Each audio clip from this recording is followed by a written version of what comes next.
Bonsoir.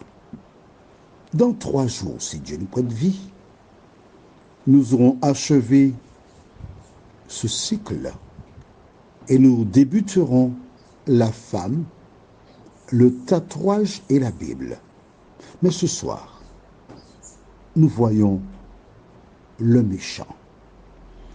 Je dédie cette émission à toutes les femmes qui sont martyrisées, maltraitées, dénigrées, battues, injuriées par leurs compagnons. Que l'Éternel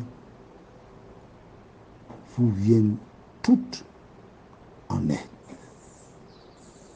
Ce soir, nous voyons le méchant. Prions. Notre Seigneur et notre Dieu, Saint-Esprit, nous tournons nos regards vers toi. Et nous avons une pensée pour toutes ces femmes qui ont été battues, tuées, et qui ressemblent à des estropiés de la guerre. Seigneur, merci de nous éclairer tandis que nous voyons ce thème. Le méchant, nous t'en prions. Au nom de Jésus et pour ta gloire éternelle. Amen. Voilà. Maintenant, tu sais qui est Samuel, tu sais qui est Saül, tu sais pourquoi Saül a perdu la royauté, tu sais que David est appelé par Dieu afin d'être un jour roi d'Israël, mais entre le moment où Dieu a appelé David et le jour où il sera reconnu comme roi, il passera par de nombreuses péripéties.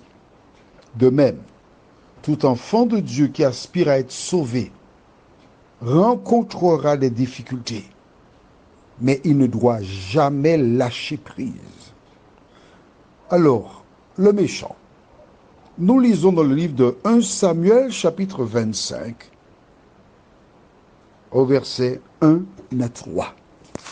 1 Samuel 25, les versets 1 à 3. Samuel mourut. Tout Israël s'étant assemblé le plus ras, et on l'enterra dans sa demeure, à Rama.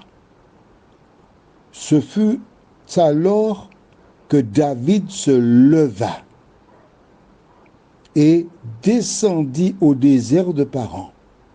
Verset 3. Il y avait à Mahon un homme fort riche, possédant des biens à Carmel. Il avait 3000 brebis et 1000 chèvres, et il se trouvait à Carmel pour la tonte de ses brebis. Alors, tu sais, Samuel est mort. En ce temps-là, selon la Bible, on enterrait les gens dans leur propriété. Et David, qui jusque-là bénéficiait des messages de Dieu à travers Samuel, à la mort de ce dernier, il laissa la région et il alla ailleurs. Un lieu où il pouvait avoir une visibilité afin d'échapper aux différents pièges du roi Saül. Dans cette région se trouvait un homme. Son nom c'est Nabal. Un homme qui était riche. Mais la Bible déclare qu'il était aussi méchant. Méchant comme quoi? Mon père m'a raconté un jour qu'une femme avait acheté de l'huile et malencontreusement, elle n'avait pas mis un bouchon qui fermait la bouteille d'huile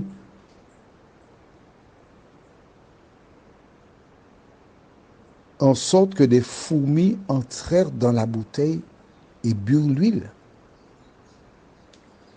Lorsque cet homme arriva, il a donné à la femme, son épouse, une volée carabinée. En ce temps-là, lorsque des hommes battaient des femmes, c'était des coups de poing, des coups de pied, des coups de baume. Tout ce qui passait près de leurs mains était bon pour martyriser une femme.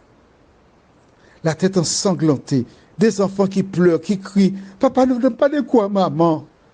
Mais l'homme n'entendait pas. Quand il acheva de battre la malheureuse, il lui a ordonné de prendre chaque fourmi, de presser pour récupérer l'huile que les fourmis avaient ingurgitée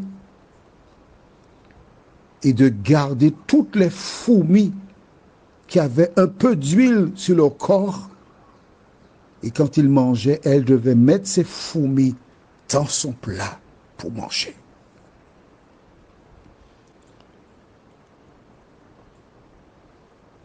Ça m'a affecté. Aujourd'hui, des femmes ne sont pas traitées ainsi, mais il y a d'autres qui maltraitent. Il y a aussi des femmes qui déclarent être maltraitées, alors que ce sont elles qui maltraitent.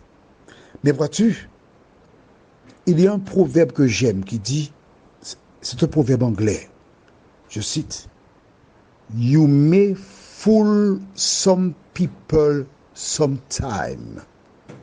Tu peux tromper certaines personnes pendant un certain temps. But you cannot fool everybody all the time. Mais tu ne peux pas tromper tout le monde tout le temps. Un jour, l'on découvrira la vérité. Alors la Bible déclare que cet homme était méchant. Par le passé, les femmes n'avaient pas de solution. Et jusqu'à présent, certaines sont martyrisées. Et si une dit à son époux, ça ne va pas, je ne pense pas qu'on va continuer, elle a déjà pris une volée. Et beaucoup de femmes vivent dans la crainte, dans la peur, attendant que Dieu les délivre. Parce qu'elles craignent. D'autres sont plus braves. Elles n'ont pas peur des conséquences. Mais tu ne dois pas pour autant juger ni condamner celles qui sont faibles. Parce que tu ne sais pas ce qu'elles traversent. Quel est l'avenir des méchants? La Bible nous donne la réponse dans le livre de Psaume, chapitre 37. Psaume, chapitre 37, au verset 12.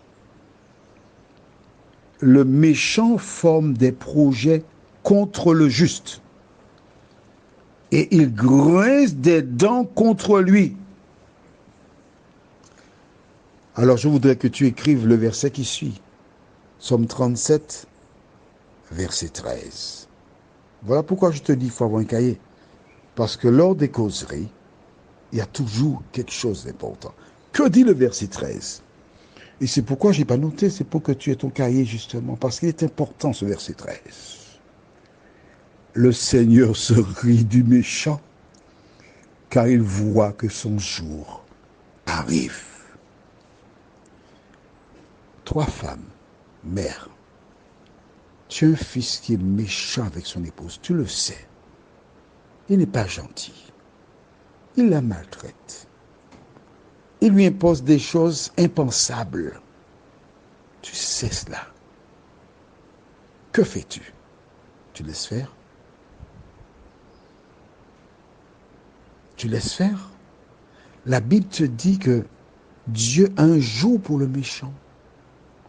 Un jour où Dieu mettra un terme à la vie de cette personne. Je voudrais t'inviter.